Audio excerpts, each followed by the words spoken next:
depan, rekening PNS semakin tebal. Gaji naik dan berikut tunjangan. Bagi Anda yang bekerja sebagai pegawai negeri sipil, maka ada kabar gembira. Sebab tahun depan para aparatur sipil negara ini tetap mendapatkan booster atau insentif pendorong kinerja dari pemerintah. Hal ini tertuang dalam APBN 2022 yang baru disahkan oleh DPR RI. Beberapa booster diantaranya adalah tunjangan hari raya dan juga gaji ke-13 yang tidak pernah absen diberikan bahkan saat keuangan negara seret akibat pandemi COVID-19. Pemberian THR dan gaji ke-13 diharapkan dapat membantu konsumsi para abdi negara, sehingga berdampak bagi pertumbuhan ekonomi terutama untuk konsumsi rumah tangga. Namun untuk besaran kedua booster tersebut tentu tidak akan sama seperti sebelum terjadi pandemi COVID-19. Apalagi keuangan negara masih tersendat akibat pandemi yang tak kunjung usai.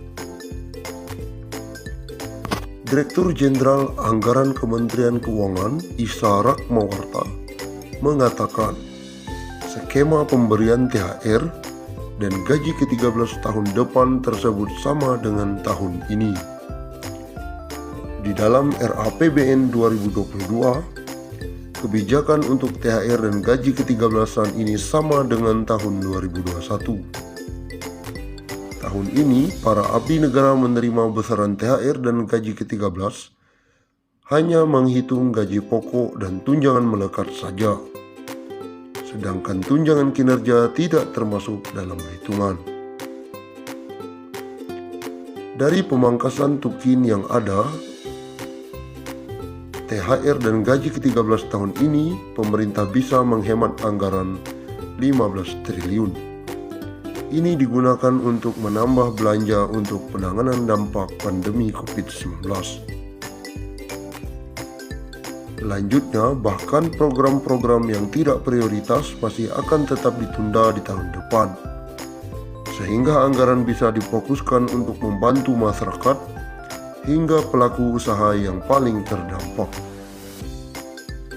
Kita masih harus mengantisipasi masalah kesehatan terkait COVID-19.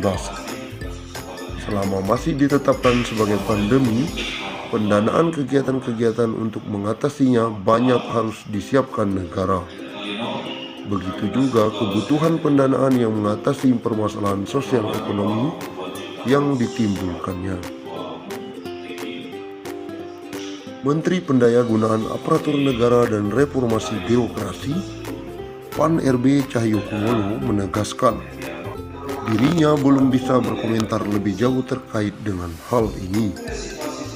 Pasalnya, saat ini kondisi keuangan negara masih dikonsentrasikan untuk pembangunan infrastruktur kesehatan dan layanan sosial akibat dampak pandemi COVID-19.